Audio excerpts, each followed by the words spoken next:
in crypto. And so, if you don't know, the basic idea is I cover the news that happens between Friday evening and Sunday, aka kind of Monday, because of the sources that I use to arbitrage the news stories, right? And so, first thing I want to say is sorry on last Monday. I was doing a lot of moving around and dealing with flight delay stuff, and I was just done by the end of the day trying to record. And as you can see, I'm over here and you know, uh, playing the weekend warrior role right now, and I am tired because we've literally been sitting out in the field all day. Not saying I was out there, running through the bushes, but yeah, it's still draining.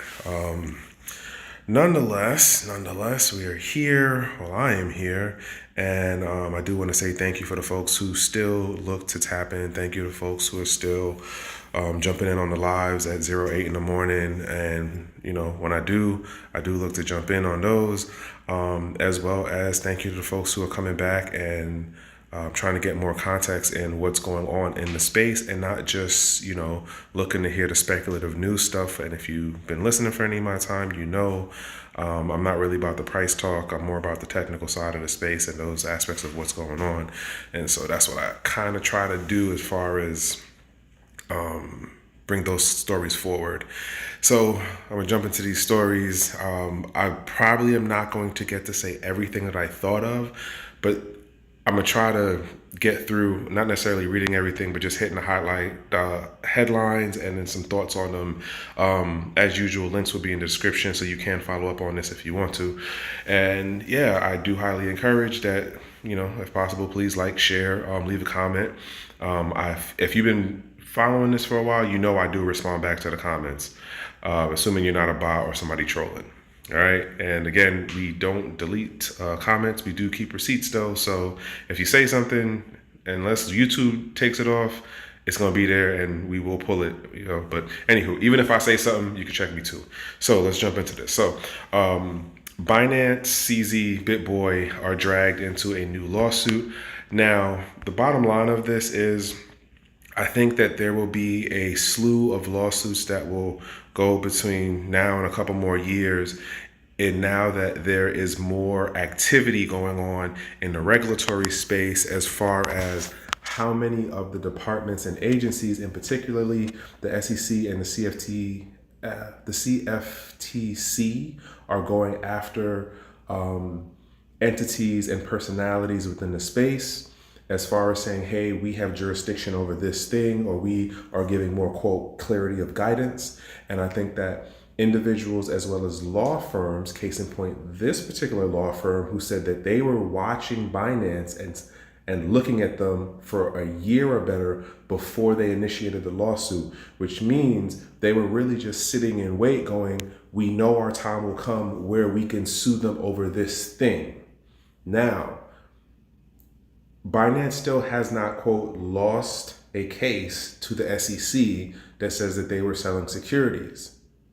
But it doesn't mean that it stops these law firms and individuals from going after them in some kind of class action lawsuit or some kind of legal thing, which is exactly what they're claiming. Oh, you sold an unregistered security and you were a influencer who promoted a product that was a unregistered security, even though no one has directly gone after BitBoy to say, hey, you were an influencer who sold unregistered securities.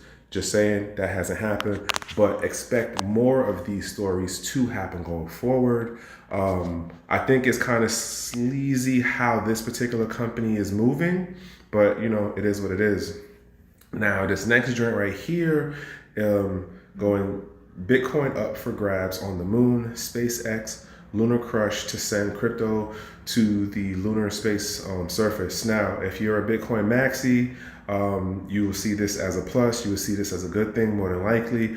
I honestly think that this is a waste of crypto, and it is a very speculative, non-technical advantage move. Like, it's literally just something for the promo and the show of it. What I also thought about this that would be funny is what happens if someone figured out how to hack that wallet. Basically is that SpaceX is partnering with Lunar Crush to send a wallet up to the moon. There will be a Land Rover that goes out and places it somewhere on the planet. And the idea is like, well, the first person who gets up there and is able to do like access the wallet, scan the code or whatever, they'll be able to get to the wallet. Here's my question. Where did the 62 Bitcoin come from? I don't know about this company, Lunar Crush, so I don't know how their VC backing looks. I don't know how their community base looks, none of that.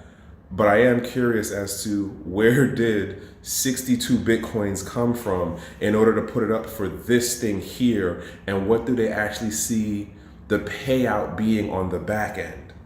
This is very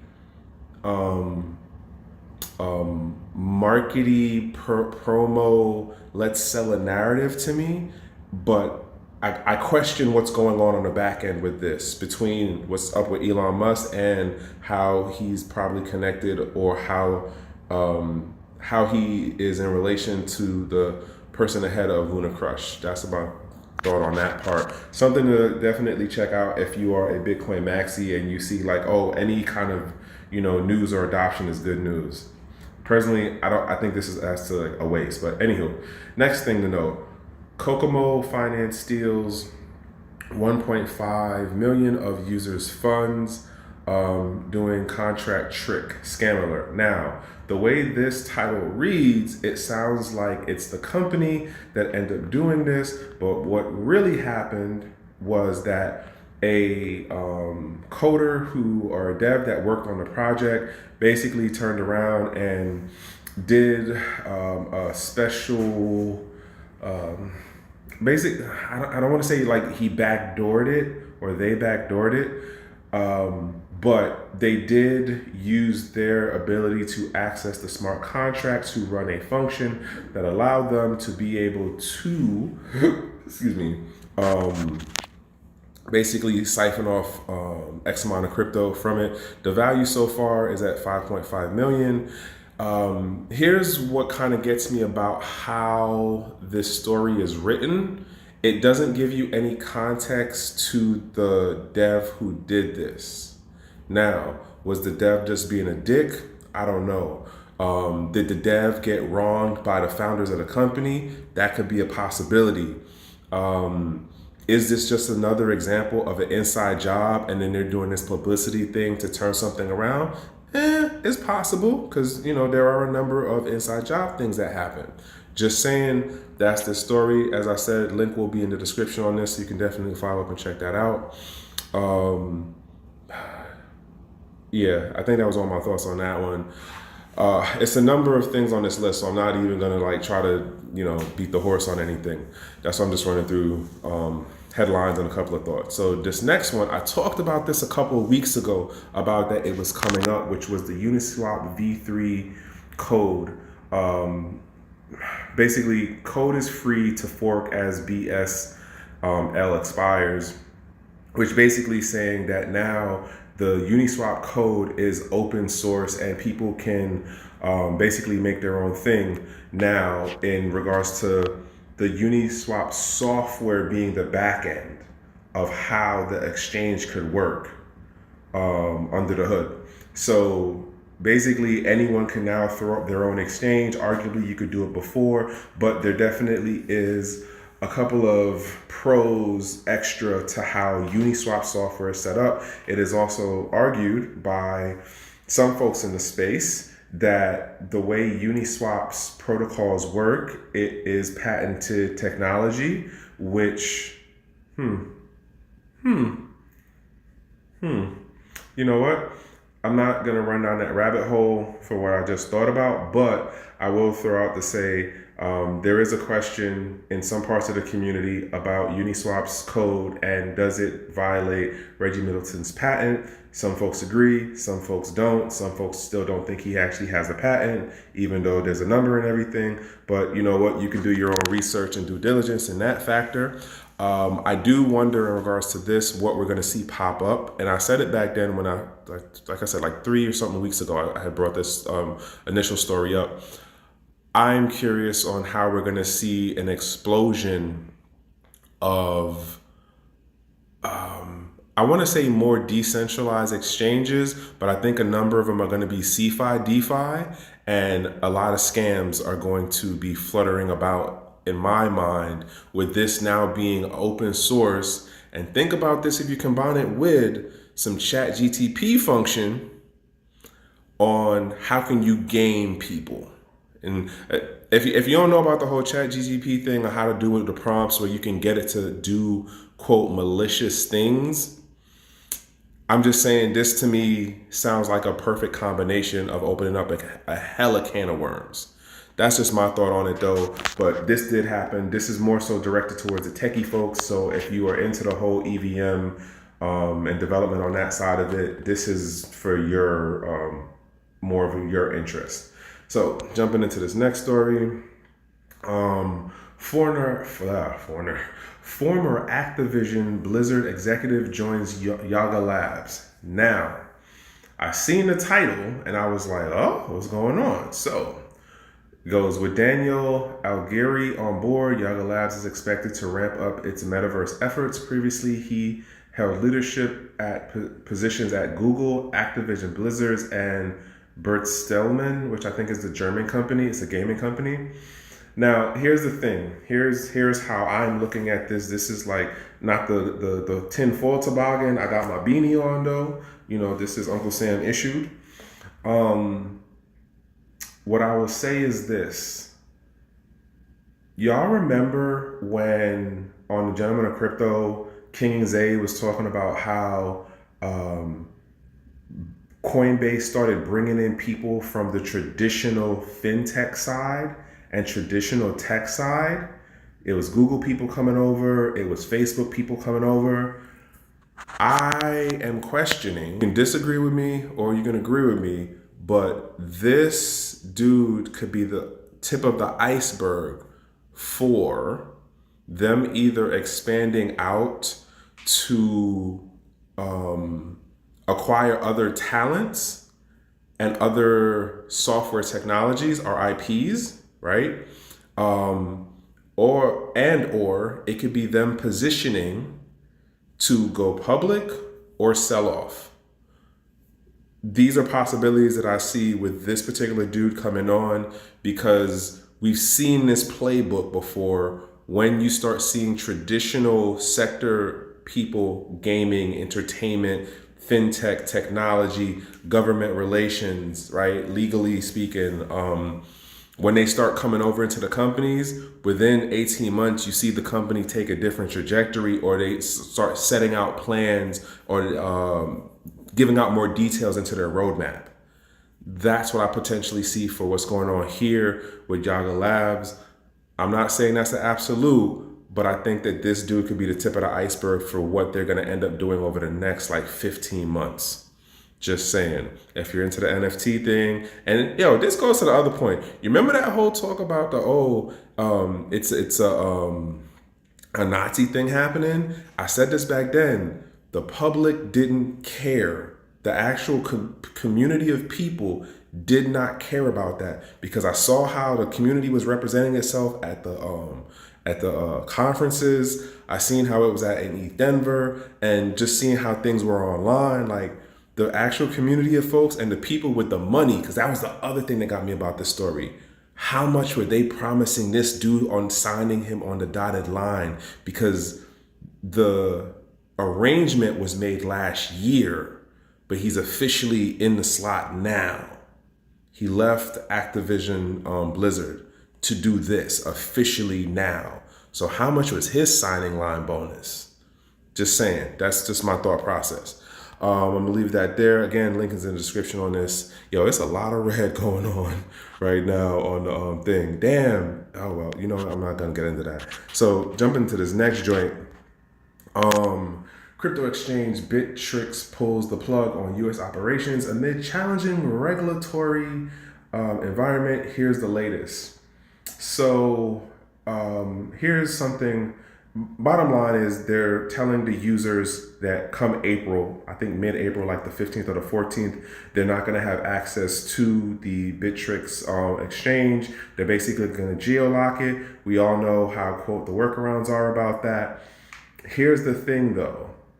I think that there's something else going on because there are other exchanges domestically and foreign based exchanges that are centralized that are doing things that okay. There are there are CFI DeFi exchanges that are doing things to seemingly step away from the American user base. And then there are, and when I say CFI DeFi, if you've been listening to, Zay, how he said, is basically the centralized companies that market as being DeFi, aka decentralized. And then there's a flat out centralized companies that are exchanges that are, I want to say they're doing the strategy of like, all right, let's just cut off the American base because it's not economically sound for us in regards to the legal fight that we'll deal with. I think some folks are calculating out how long can we stay out of the American market in official capacity. If American users figure out how to get to us, that's on them, whatever. But how long can we sit out of the American market and still sustain a level of revenue? How much would it drop down? Could we do it for 24 months? Could we do it for 36 months? How long do we think it would be before the American regulators start circling back around and backpedaling on some of the legislation and things that they're doing? I think some of these exchanges, like Trekkw2ks, are starting to calculate those numbers and going, all right, fuck it, we're just gonna wait it out. They're eventually gonna have to learn, yeah, you can't just shut us out like that. Y'all can't just think we're gonna bully regulate you and we're gonna kowtow. All right, bet, we're just gonna leave your market. That's cool. And if that's the thought process, it is what it is. I don't blame them. Who wants the headache? And if you look at the volume of people outside of the US that you would have the opportunity to be able to have as users in a more regulatory friendly environment, I would argue it's going to make up for the high value people because you'll have the volume of users. And if you don't care about the quote whales like that, or like the VC related money for funding stuff, arguably there's more people outside the US that are going to find value in your exchange. That's my thought process. That's just me though. But I know a lot of folks in the finance side talk about American being the place to where you have to make it. I'm just saying, if crypto and the access to this technology and these value systems and use cases are supposed to be borderless and permissionless, then it really shouldn't matter. But that's just my thought process. Again, these are businesses that have business plans and operations and things like that. So it's a different kind of conversations as opposed to trying to run off of ideals, right? But anywho, jumping on to this next story. So this next one is, what was it? Oh, the Central African Republic, who was looking to push out their Sango coin, is basically saying, hey, we got to put some things on pause. Now, there's a couple of things that have recently happened in the last week and change, more than a week, because the stories that started popping up were a week back, so near 2 weeks. Basically, one thing, and I'm going to tie this all together. Central African Republic is in Africa. Last week, the president of Kenya made an announcement about how they were going to start pricing their oil resources, in their local fiat, which is the shilling, I think. And so I wonder, because the Central African Republic already made it legal to use Bitcoin as tender, right? There were, from something I've seen on Twitter, like 40 African leaders who were also at the Jinping and Putin meeting that happened in, I think it was Russia. And so a number of conversations and things of future plans were put in motion. Now, I'm not 100% certain if this is actually what happened at all. This is me going, I've seen a couple of different stories, and I paid attention to a couple of other smarter people than me who pay attention to the economics and the geopolitical scene more than I do. And it just makes me wonder, was the Central African Republic a part of the conversation that was taking place in Russia? Not 100% certain because I didn't dig in on who the 40 African leaders were. Just throwing this out there. Y'all might know something different. The comments are open. I do always appreciate if you follow me for a minute, you know I engage on the comments, right? But I'm throwing this out there because another thing happened, and I reported on this like 2 weeks ago. What is that? Venezuela got in trouble with the US. If y'all remember when they got sanctioned. Now, that was like in last year they got sanctioned. What generated them getting sanctioned was the US started seeing that there were crypto activities that looked to be connected to oil commodities. So basically, they got in trouble for selling oil for crypto. And that was allowing the countries that they were dealing with to, quote, work around the sanctions that the US had put in place. And so they then shoulder tapped Venezuela and be like, hey, you guys need to fix what you're doing. You're not supposed to be doing this, blah, blah, blah, blah, blah. Venezuela then turned around and cleaned house on the crypto department that was specifically set up to figure out how to integrate cryptocurrencies in their economy. But yet you turn around and stop the program that sold oil for crypto. And then said it was money laundering. Okay, sure. Now, again, connecting this, and I'm gonna close it out on this last story after that. Is there more going on in the Central African Republic than them just, and they're not even saying we're having a technical issue.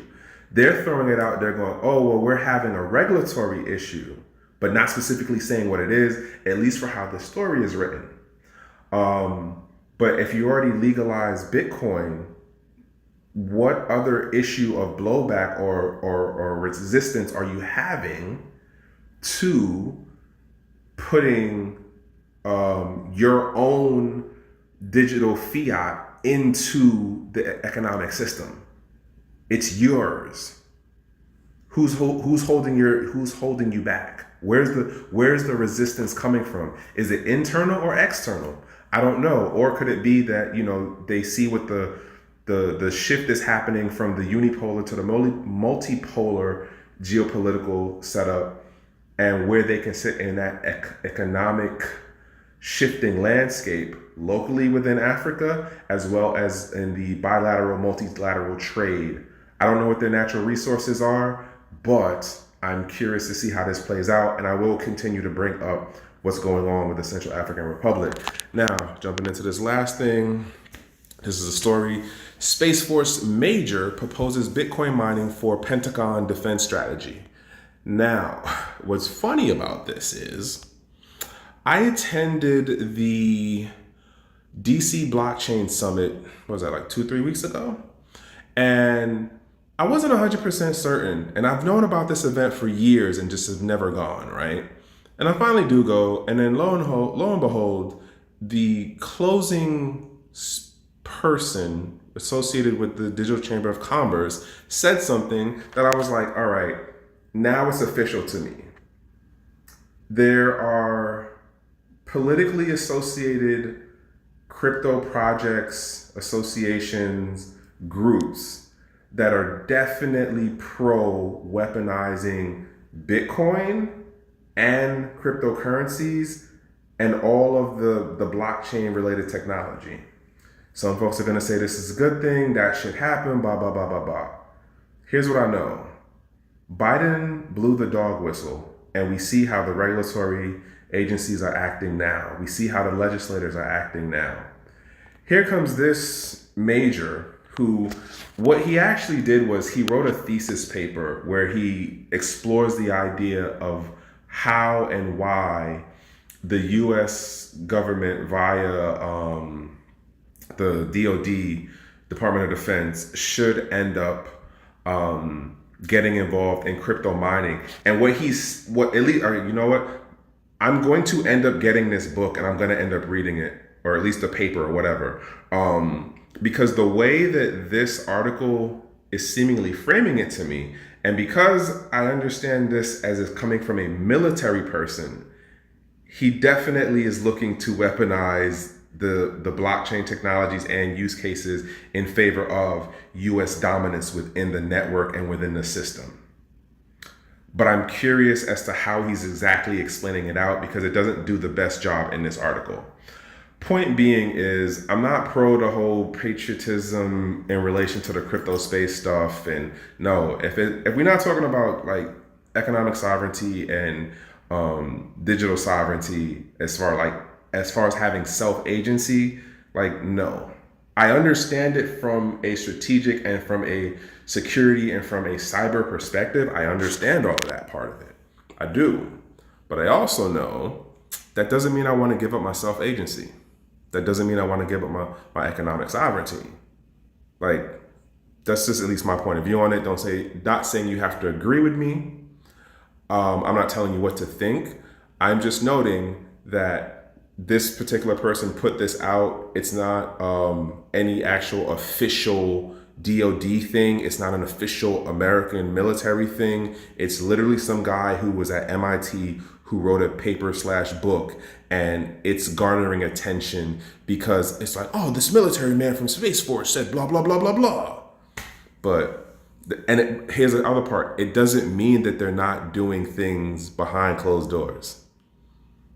It just means that MIT is using this dude's paper to get some publicity right now. That's it. Now, if you're really interested on the tech stuff, you'll get the book and you'll read it, and you'll at least have this thing on your radar. So when you start seeing certain things happen, you might go, oh, that was probably connected to that. Or it might not be. I don't know. But nonetheless, this is something else that came out over this weekend. And so I'm going to close it out there, folks. Bottom line is things happened. X amount of the stuff was speculative. There's a lot of Arbitrum news. There was very few articles on Cardano, which was interesting to see that dip in the news cycle, at least for like a 72-hour period, which compared to like 2 months ago, it was definitely a different thing. Like Cardano was heavy in their promo. Like, it was really interesting to notice the difference in that. But like I said, technical things happen, scams happen. We see government regulatory things and news stories coming out, and just expect more things to start happening. I hope that you are continuing to pay attention and don't just take what I say as absolute. Cross-reference it with other folks who talk the opposite shit that I say. And that way you will come to your own conclusion on what makes sense to you. I know how things make sense to me, and I know it don't always agree with other folks. So, I'm not telling you what to think or how to think or how to be in this space or even get in this space. How about that? I just know where I'm at with things. And this is part of how I'm contributing to this overall crypto space by trying to, give people some context on this stuff, and as well as try to stay away from the fluff and the price talk, and hopefully something I say makes sense, right? But other than that, as I say, have a productive or busy day. It is now, wait, what is today? All right, today, so Monday, have a productive over busy day. If it is not a productive day, at least be in a safe place, in a safe space, and in good company. And as I say, that is the best thing that I can wish to those who hear me, see me from the place of being just a human and trying to be a good person, sending out positive vibes. Other than that, y'all, one.